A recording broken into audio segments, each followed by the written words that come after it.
성경 66권 가운데 귀하고 소중한 다 귀하고 소중한 책이겠지만 그 중에서 특히 우리가 오늘 읽은 이 로마서 이 책은 기독교 진리의 핵심을 담고 있는 너무나 소중한 책입니다. 그 중에서도 로마서 8장은 가장 귀하고 가치 있는 장으로 꼽히고 있습니다. 필립 스페너라고 하는 학자는 로마서 8장의 가치에 대해서 말하기를 이렇게 말을 했습니다. 성경을 반지에 비유한다면 로마서는 그 반지에서 가장 값진 보석에 해당하고 그 중에서 로마서 8장은 그 보석에서도 가장 빛나게 반짝거리는 부분에 해당한다 라고 말할 만큼 로마서가 그렇게 중요하고 또 소중한 책이고 그 중에서 로마서 8장의 한 구절 한 구절은 너무나 소중한 말씀들을 기록하고 있다는 겁니다. 우리는 오늘 로마서 8장의 마지막 부분을 읽었습니다. 마지막 이 로마서 8장을 끝내는 결론 부분인데요. 어쩌면 가장 감동적이고 영광스러운 내용을 담고 있는 로마서의 하이라이트가 아닐까라는 생각을 해봅니다. 우리가 오늘 본문이 얼마나 감동적이고 영광스러운 내용인지를 알기 위해서는 본문 앞부분의 내용과의 흐름을 좀 이해할 필요가 있습니다. 여러분의 이해를 돕기 위해서 앞단락의 주요 내용들 중에 몇 가지만 좀 언급하면서 오늘 본문과 연결시키도록 하겠습니다. 바울은 로마서 8장을 시작하는 1절, 2절에서 우리가 어떤 신분과 어떤 특권을 가지고 있는지에 대해서 선포합니다. 여러분 본문을 한번 들어가 보셔서요. 앞부분으로 조금만 가봅시다. 로마서 8장 1절, 2절. 우리 한번 보시고 같이 한 목소리로 1절, 2절을 같이 한번 읽어보도록 하겠습니다. 시작. 그러므로 이제 그리스도 예수 안에 있는 자에게는 결코 정죄함이 없나니 이는 그리스도 예수 안에 있는 생명의 성령의 법이 죄와 사망의 법에서 너를 해방하였음이라. 아멘. 로마서 8장 1절, 2절 이 말씀은 저를 변화시켰던 결정적인 말씀이기도 합니다. 제가 청년 시절에 방황을 하고 제가 막 곁길로 나가고 이러지는 않았지만 모태신앙으로서 꾸준하게 교회 생활은 하기는 했지만 그 젊은 혈기에 습관적인 죄에도 빠지고 또 그렇게 제 자신에게 실망을 많이 하면서 그렇게 힘들어할 때 이 말씀이 저를 참 자유케 했던 말씀입니다. 이 말씀을 만나면서 제가 제 자신을 스스로 이제 정죄하는 데서 벗어나게 되었고 제가 신학을 해서 목사를 되게 했던 그 결정적인 구절이 바로 1절, 2절입니다. 1절, 2절에서 바울은 우리가 어떤 신분을 가지고 있는지를 이야기합니다. 이 말씀 안에는 그리스도 예수 안에 있는 자들, 곧 저와 여러분들이죠. 우리 그리스도인들의 특권과 신분이 들어있어요. 우리는 어떤 자들이라고요? 죄와 사망의 법에 사로잡혀 있었던 죄의 종로로 됐던 자들이었지만 이제는 거기에서 해방되어서 하나님의 은혜로 해방된 자유를 누리는 자들이 되었다는 것입니다. 그리고 바울은 이후에도 우리가 얼마나 영광스러운 신분을 가지고 있는지를 계속해서 논증을 합니다. 그중에 몇 가지만 좀 언급하겠습니다. 15절에서는 무서워하는 종의 영을 받지 않고 양자의 영을 받은 자들이라고 말합니다. 또한 하나님을 향해서 아빠, 아버지라고 부를 수 있는 특권을 가진 하나님의 자녀가 되었다고 말합니다. 17절에서는 그리스도와 함께 하나님의 상속자가 되었다고 말합니다. 28절에서는 하나님의 뜻대로 부르심을 입은 자들이라고 말하고 모든 것을 합력하여 선을 이루어 주시는 자들이 바로 우리들이라고 이야기합니다. 여러분 그런 특권을 가진 분들임을 여러분 믿습니까? 예. 자, 뿐만 아니라 이어지는 29절, 30절에서는 하나님께서 그렇게 영광스러운 신분을 가진 우리를 어떻게 구원으로 이끄시는지에 대해서 말씀합니다. 자, 이 말씀 굉장히 중요한데요. 같이 한번 읽어보기 원합니다. 29절과 30절입니다. 자, 시작.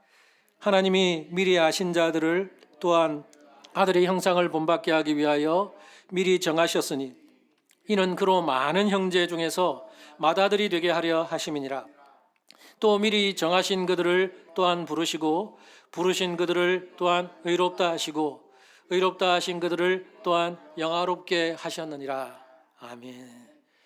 이 29절 30절 안에는 우리의 구원의 서정과 관련해서 너무나 중요한 말씀이 있습니다.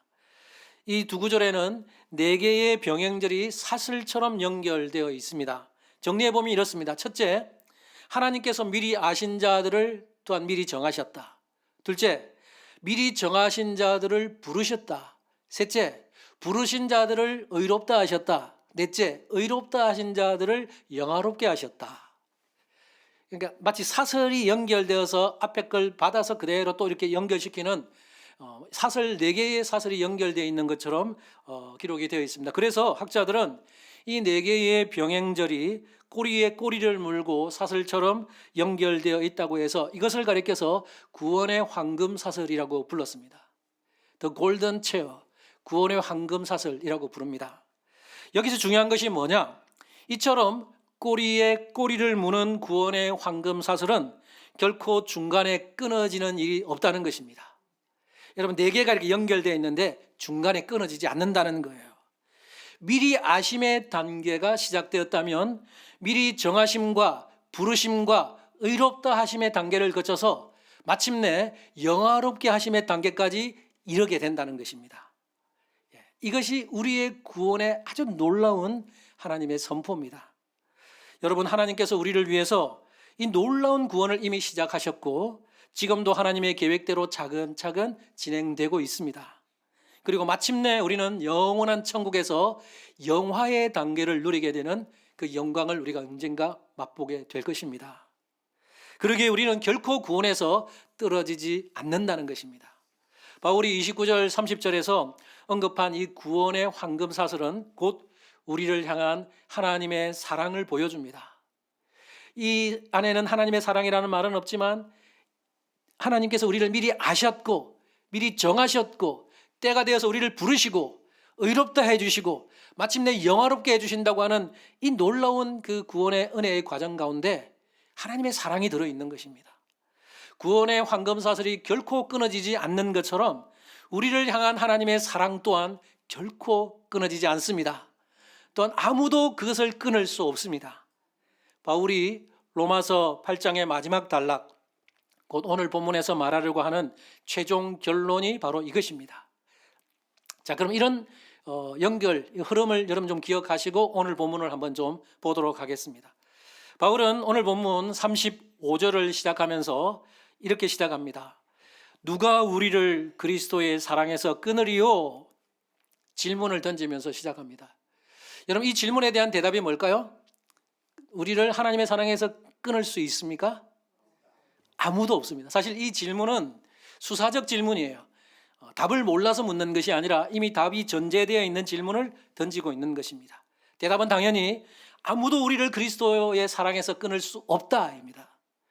바울은 본문 마지막 구절인 39절에서 그 대답을 해줍니다. 39절 마지막 보면 우리를 우리 주 그리스도 예수 안에 있는 하나님의 사랑에서 끊을 수 없으리라 이렇게 선포하면서 이 질문에 대한 확실한 답변을 내려주고 있습니다. 자, 그럼 이 정도로 하면 될 것 같은데 바울은 질문을 던지고 나서 마지막에서 답변을 내리지만 그 중간에서 조금 더 보충 설명을 하고 있습니다. 그냥 답을 하고 끝내기에는 좀 아쉬웠던 것 같아요. 그래서 바울은 우리를 그리스도의 사랑에서 하나님의 사랑에서 끊을 수 없다는 것을 강조하기 위해서 중간에 몇 가지 내용을 첨부합니다. 먼저 35절에서는 그리스도의 사랑에서 끊을 수 있다고 생각되는 7가지의 위협 요소들을 제시합니다. 자, 그가 제시하는 것 35절 하반절이에요. 환난, 곤고, 박해, 기근, 위험, 적신, 위험, 칼. 이 7가지를 제시하면서 이런 것들이 우리를 그리스도의 사랑에서 끊을 수 있느냐? 질문을 해요. 당연히 답은 없다입니다. 여러분, 이 7가지 여러분 다 우리도 경험할 수 있는 것들이고 바울이 경험했던 것이고 로마 교회의 성도들도 이 7가지를 경험했던 것들입니다. 그러나 이런 위험 요소들이 있다고 해서 그것이 우리를 그리스도의 사랑에서 끊어낼 수 없다는 것입니다. 여기서 마지막에 있는 칼이라고 하는 항목을 제가 조금만 더 덧붙이기를 원합니다. 여기 칼이라고 하는 그 표현은 실제로 예수님을 믿는 우리 성도들을 위협하는 적대 세력들이 실제로 들이대고 칼을 목에 대고 너를 죽이겠다. 이 그리스도인들이 박해를 받고 목베임을 당하는 그런 순교하는 상황을 염두에 둔 표현입니다. 바울이 이 7가지 중에 실제로 죽지는 않았지만 거의 죽는 위기까지 간 적도 여러 번 있었고요. 돌에 맞았고 또 배 파손도 경험했고 여러 가지 위험들을 많이 경험했습니다. 이런 칼의 위험은 바울뿐만 아니라 로마 교회의 성도들뿐만 아니라 오늘날 우리에게도 21세기를 살아가는 오늘날 그리스도인들에게도 여전히 이 칼의 위험은 유효하고 오늘도 존재한다는 겁니다. 7가지 항목들은 분명히 우리 삶 가운데 존재하는 항목들이고 우리도 어쩌면 환난, 곤고, 박해, 적신, 위험, 칼 이런 것들을 경험할 수 있는 사람들이에요. 근데 한국에 있는 이 대한민국에 사는 우리는 비교적 거기에서 조금 더 자유롭다는 것이지 지금도 저 북한이나 이슬람 지역에 사는 그리스도인들은 실제적으로 이런 위험 앞에 노출되어 살고 있습니다. 실제로 박해의 칼에 맞아 죽는 사람들도 너무나 많이 있다는 것이죠. 오픈도어 선교회의 산하기관인 월드와치 리스트의 통계에 의하면요, 지금도 수많은 그리스도인들이 주를 위해서 순교를 하고 있다는 것을 통계 자료로 내놓고 있습니다. 작년 2022년도에 발표한 자료를 잠시 좀 소개해 드리겠습니다. 신앙 때문에 살해된 순교자 수가 5,898명이었고 교회나 기독교 관련 건물이 공격을 받은 횟수가 5,110건이었습니다. 구금된 신자가 4,765명, 납치된 기독교인의 수가 3,829명이라는 통계를 내놓았습니다. 여러분, 이게 공식적인 자료라면 사실 그 공식적인 아닌 비공식적인 그런 자료까지 합치면 이보다 훨씬 더 많은 숫자일 것이라고 생각이 됩니다. 여러분, 우리가 북한에서 태어나지 않은 것, 그래서 비교적 자유롭게 신앙생활을 하고 있는 것 한편으로 너무나 감사합니다.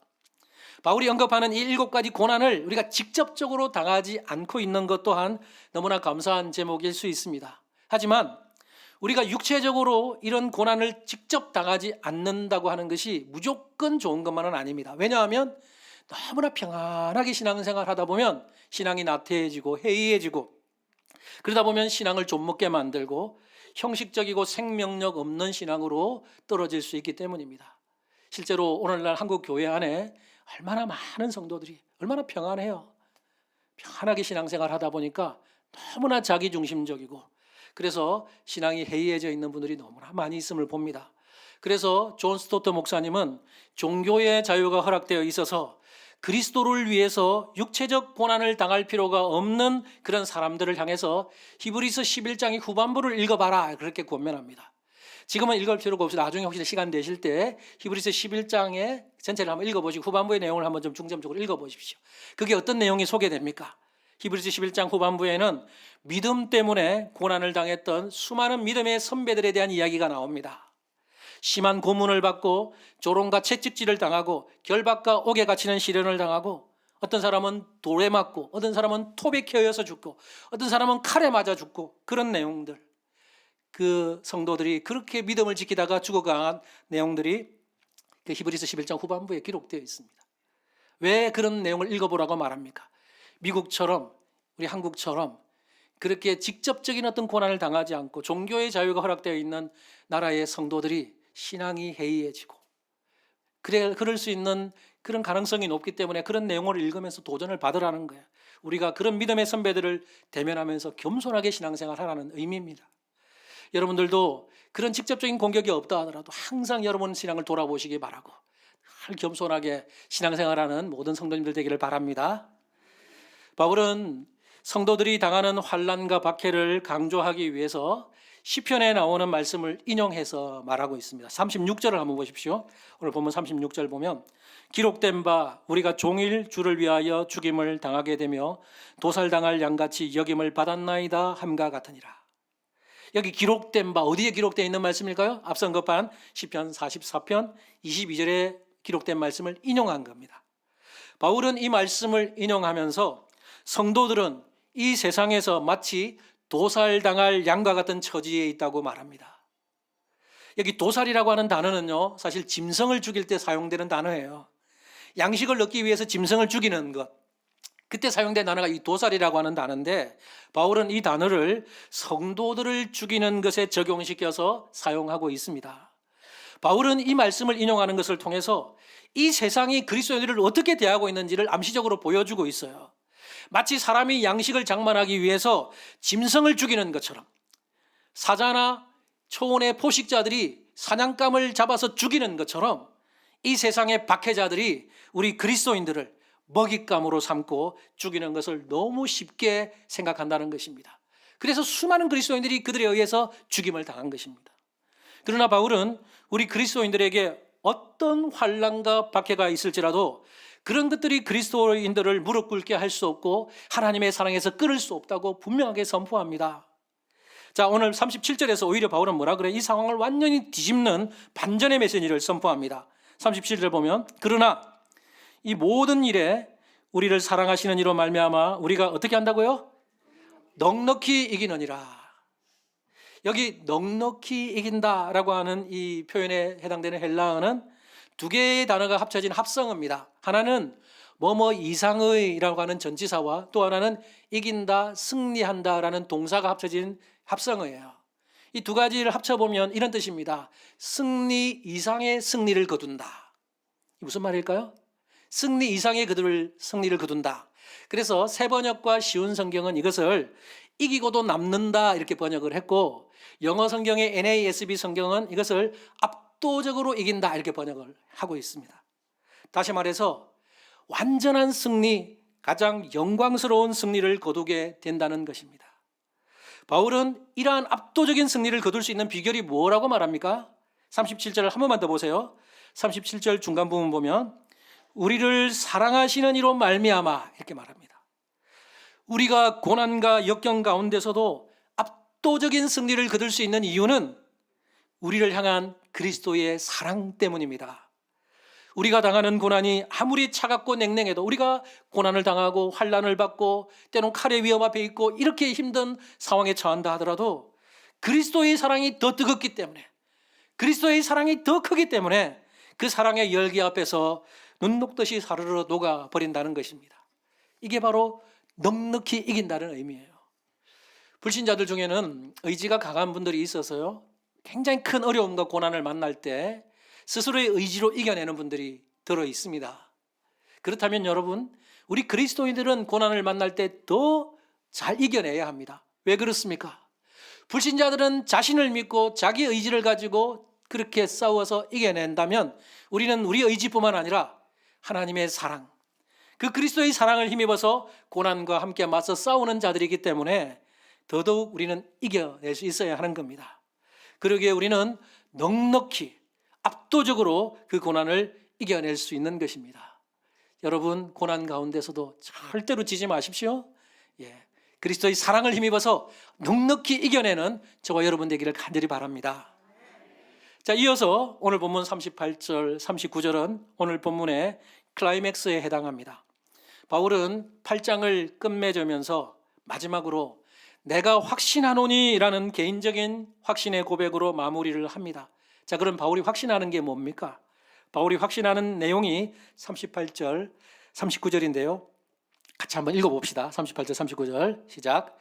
내가 확신하노니 사망이나 생명이나 들이나 권세자들이나 현재일이나 장래일이나 능력이나 높음이나 깊음이나 다른 어떤 피조물이라도 우리를 우리 주 그리스도 예수 안에 있는 하나님의 사랑에서 끊을 수 없으리라. 아멘. 너무 귀하고 너무 영광스러운 말씀입니다. 바울은 내가 확신한다 라고 말하면서 이 38절 39절을 이렇게 선포하고 있어요.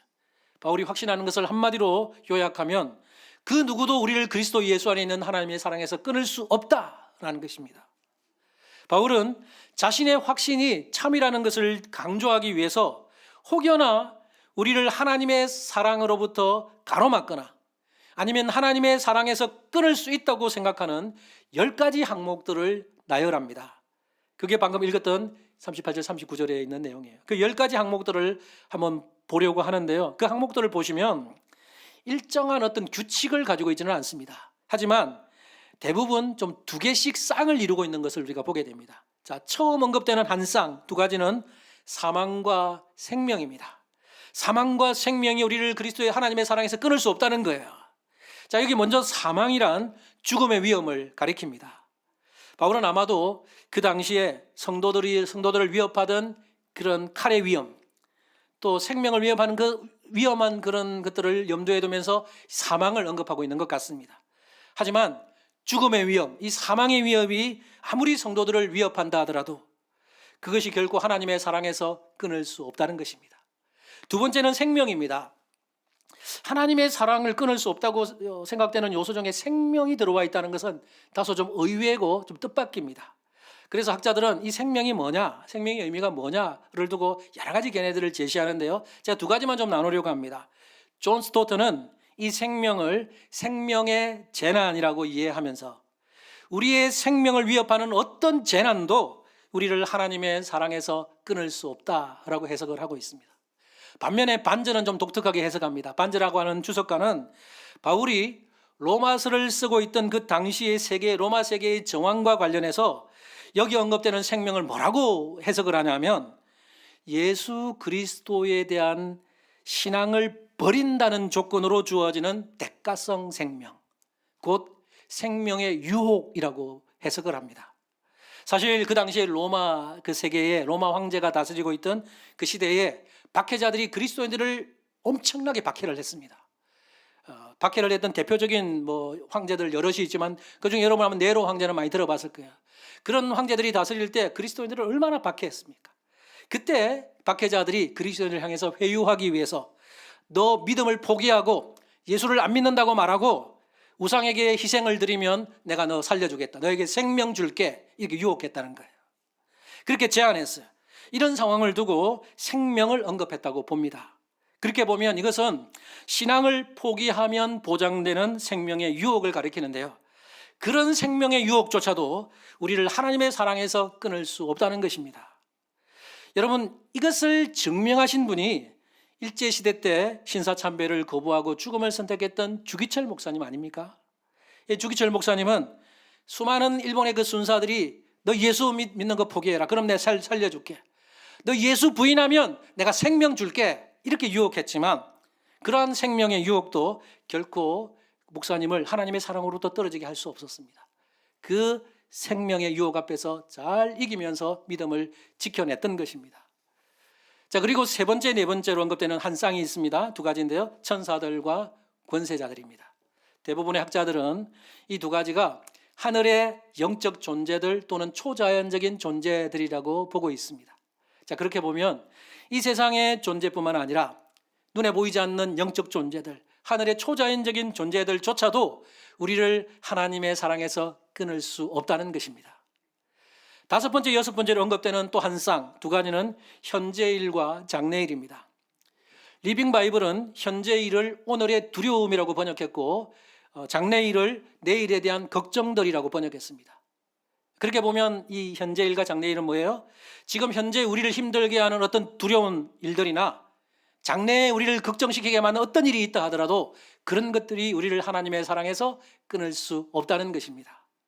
일곱 번째로 언급되는 것은 능력입니다. 이거는 쌍은 아니고요, 그냥 하나로 이렇게 되어 있는데 능력인데, 어떤 학자들은 이것을 앞에 있는 세 번째와 네 번째에 언급했던 천사들과 권세자들과 한 쌍으로 보면서 거기에 세 개를 같이 넣는 분들도 있습니다. 왜냐하면 우리 성경을 읽다 보면 그 하늘의 영적 권세들을 이야기할 때 천사들과 권세자들과 능력들과 이런 표현들이 나옵니다. 그래서 그런 표현들을 근거로 해서 여기 나오는 능력도 앞에 세 번째, 네 번째 나오는 것과 같이 넣어서 취급해야 된다라고 보는 학자들도 있어요. 그래서 영어 성경의 그 킹 제임스 버전이라고 KJV 성경은 이 해석을 따라서 실제로 영어 성경을 보면 이 일곱 번째 나오는 능력을 다섯 번째로 그 세 번째, 네 번째와 함께 묶어서 넣고 있는 것을 보게 됩니다. 그리고 어떤 분은 이 능력을 어떤 힘, 자연적인 힘이라고 보는 학자들도 있습니다. 그래서 천재지변과 같은 자연적인 힘, 그렇게 봐도 상관은 없어요. 그렇게 봐도 결론은 똑같아요. 어떤 홍수나 지진이나 아니면 여러 가지 많은 천재지변들이 일어나서 우리를 힘들게 하고 우리에게 공포심을 심어준다 하더라도 그런 것들이 우리를 하나님의 사랑에서 끊을 수 없다는 것입니다. 그 다음 여덟 번째, 아홉 번째로 언급되는 또 한 쌍 있습니다. 높음과 깊음입니다. 높음과 깊음에 대한 해석도 다양하지만 두 가지만 좀 나누겠습니다.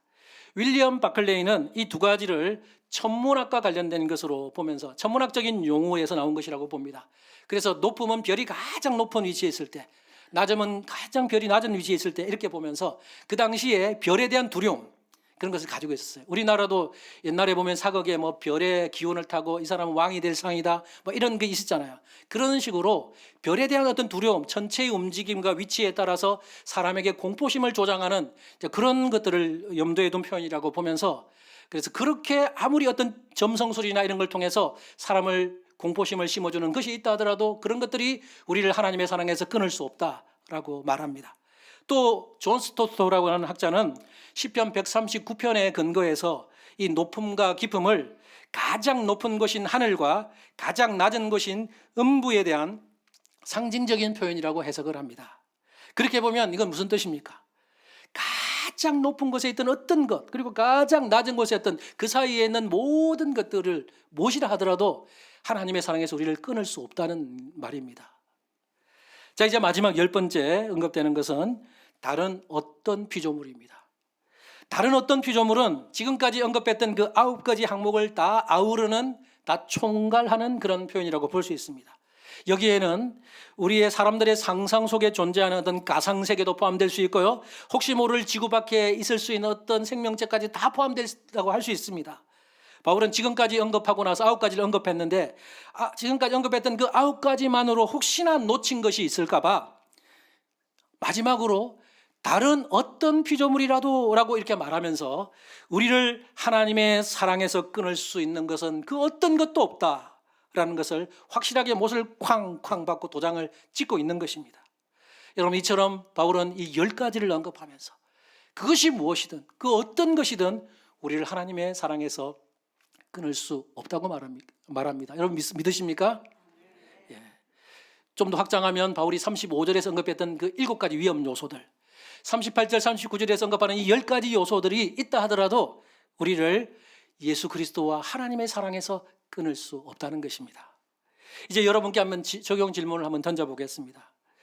여러분은 이 로마서 8장의 마지막 부분에 바울이 말하는 이 말씀을 의심 없이 믿으십니까? 여러분의 인생에 엄청난 환난이 닥친다 하더라도 여러분을 하나님의 사랑에서 끊을 수 없다고 확신하십니까? 예, 너무 감사합니다. 예, 정말 아멘 너무 잘하셔요. 예, 그 아멘이 여러분 정말 진심에서 우러나온 참된 아멘이라고 저는 믿습니다. 미국인들에게 있어서요, 잊을 수 없는 한 날이 있습니다. 2001년 9월 11일 무슨 사건이 있었던 날인지 여러분 잘 아실 겁니다. 9.11 테러가 있었던 날입니다. 미국에서 굉장히 존경받는 존 파이프라고 하는 목사님은 9.11 기념일을 맞이해서 오늘 본문을 가지고 성도의 소망에 대해서 설교를 했던 적이 있습니다. 아마 목사님의 의도는 이런 거였던 것 같아요. 9.11 그 엄청난 사건을 겪고 나서 미국 사람들이 공포심에 휩싸였어요. 그리고 두려워합니다. 성도들도 마찬가지입니다. 또 언제 내가 살고 있는 건물이 무너질지, 또 어떤 테러리스트들이 또 사고를 쳐서 내가 그 현장에 있어도 죽지는 않을까, 이런 두려움에 사로잡혀 있는 성도들을 위로하기 위해서, 소망을 주기 위해서 이 본문을 가지고 성도들에게 성도의 소망을 주는 메시지를 전했어요. 그러면서 6가지의 질문을 던졌어요.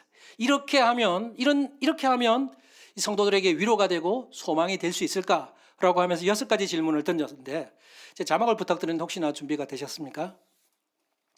예, 한 가지 제가 읽어볼 눈으로 한번 확인해 보십시오. 첫째, 정치적으로 미국은 계속 지속될 것이고 민주주의 시스템은 강력하고 확고부동하다고 말하면 위로가 될까요? 둘째, 군사적으로 미국 군사력은 타의 추종을 불허하기에 어떤 세력도 저지할 수 있다고 말하면 위로가 될까요? 셋째, 경제적으로 곧 안정이 될 것이기 때문에 계속 투자해도 투자금을 잃지 않을 거라고 말하면 위로가 될까요?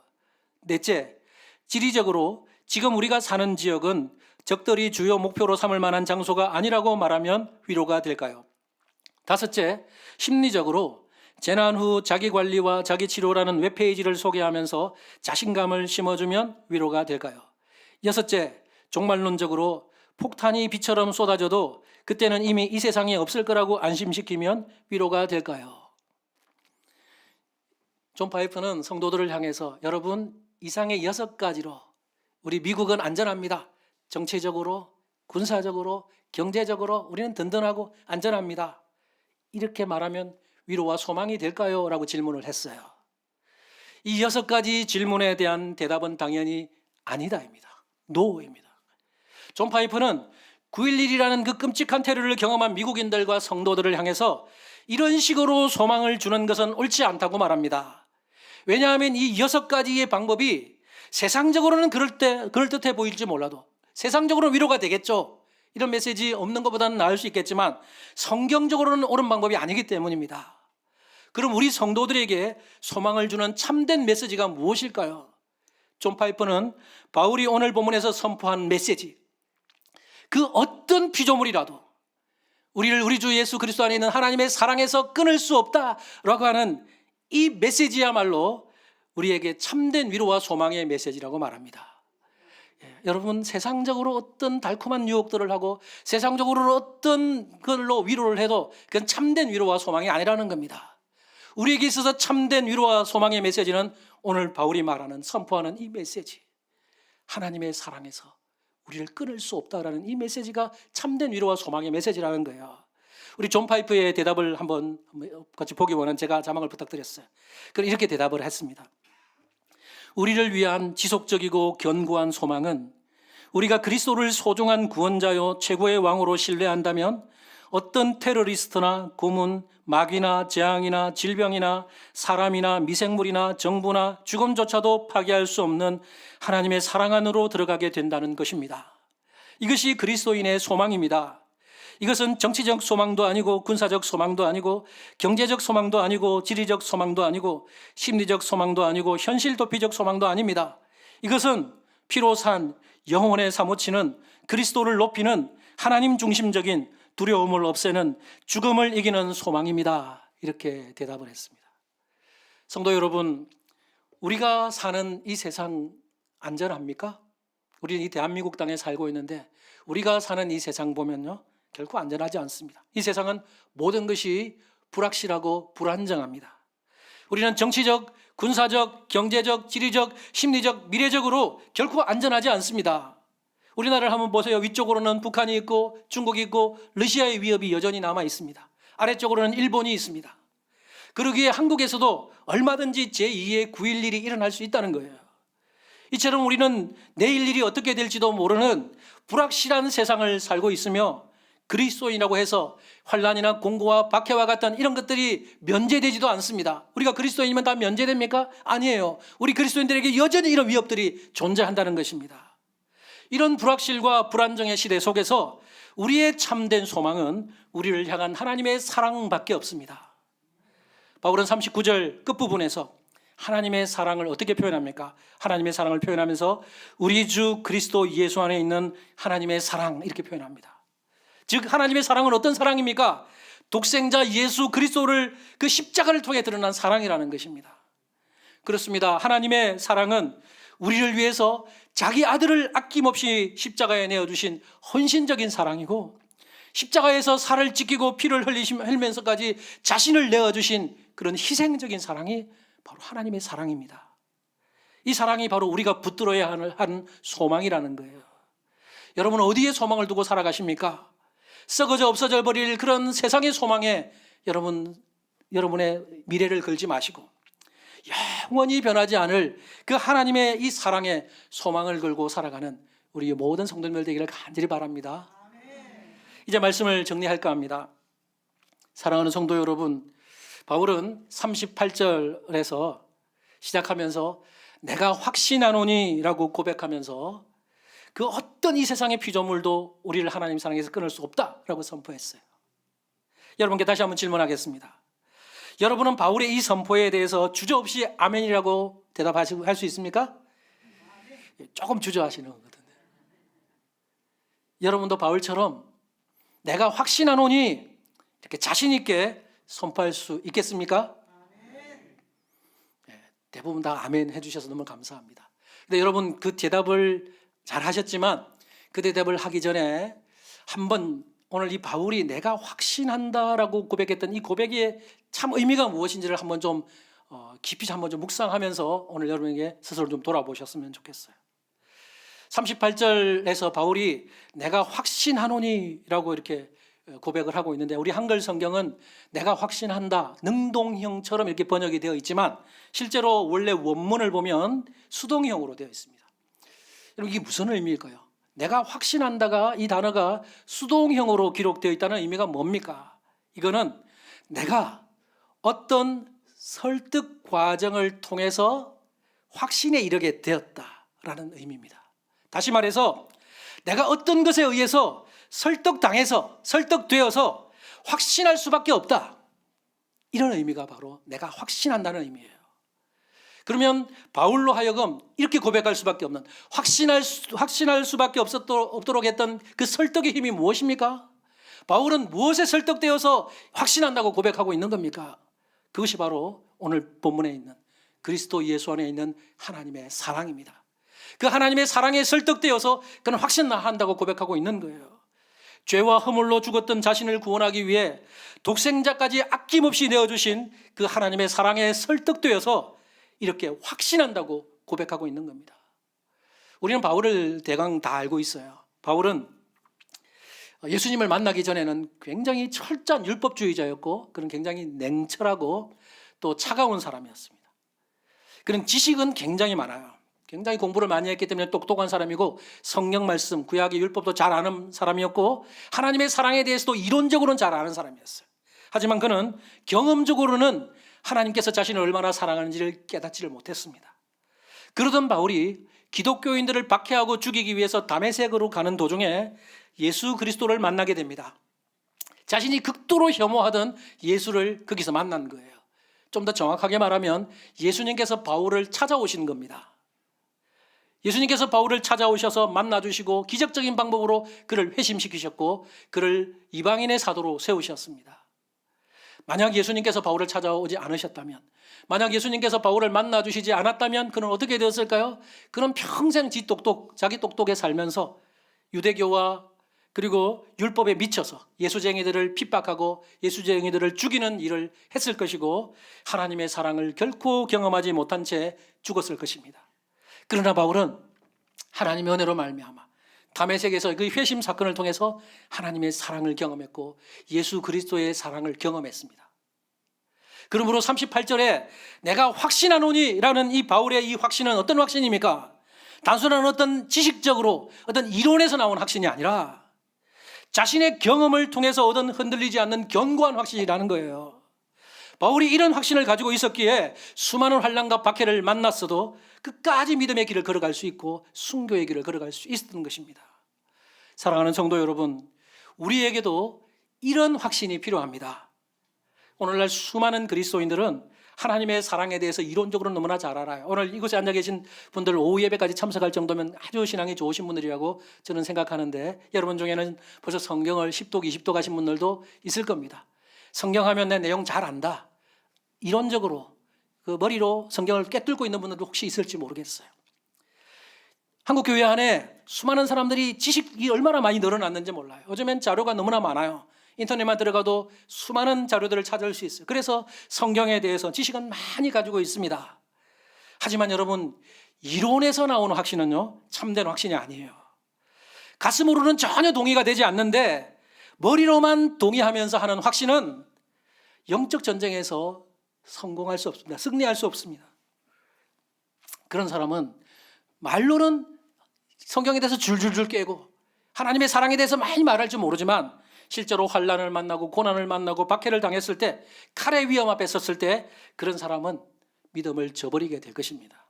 그러나 참된 그리스도인들은 삶의 경험을 통해서 하나님의 사랑을 깊이 깨닫고 가슴으로 그 사랑을 확신하는 자들입니다. 여러분의 확신이 그 확신인지 한번 돌아보십시오.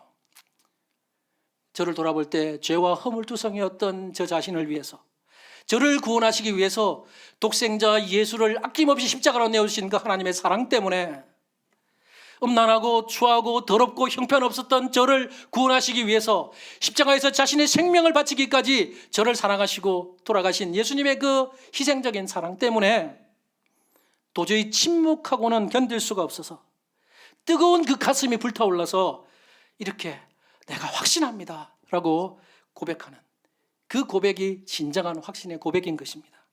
이것이 바로 바울의 고백이었고 우리의 고백이 되어야 하는 것입니다. 사랑하는 성도 여러분, 우리가 구원받아서 하나님의 자녀가 되었습니다. 이곳에 다 하나님의 자녀들이 앉아 있습니다. 하지만 그럼에도 우리 앞에는 여전히 환난과 고난과 박해와 위험 요소들이 여전히 우리 앞에 도사리고 있습니다. 여러분, 이 세상 어떻게 사시겠습니까? 이런 세상 속에 환난이 오면 그 환난 때문에 또 불평불명하고 또 하나님을 잠시 떠났다가 돌아오고 그런 삶을 사시겠습니까? 여러분, 바울의 이 확신, 경험을 통해서 하나님의 사랑을 깊이 경험한 그 뜨거운 가슴을 가진 사람, 이 확신을 가진 사람은 우리 삶에서 어떤 고난과 역경을 만나도 절대로 하나님을 부인하거나 배신하지 않습니다. 바울이 말한 것처럼 우리는 넉넉히 이길 수 있습니다. 여러분의 삶 속에 앞으로도 그런 일들이 닥칠 수 있지만 이 확신을 잃어버리지 마시고 하나님을 사랑해 그 감격에 의해서 여러분 이 확신 가지고 믿음으로 항상 승리하며 살아가는 우리 모든 성도님들 되시기를 주님의 이름으로 축복합니다. 네, 기도하겠습니다.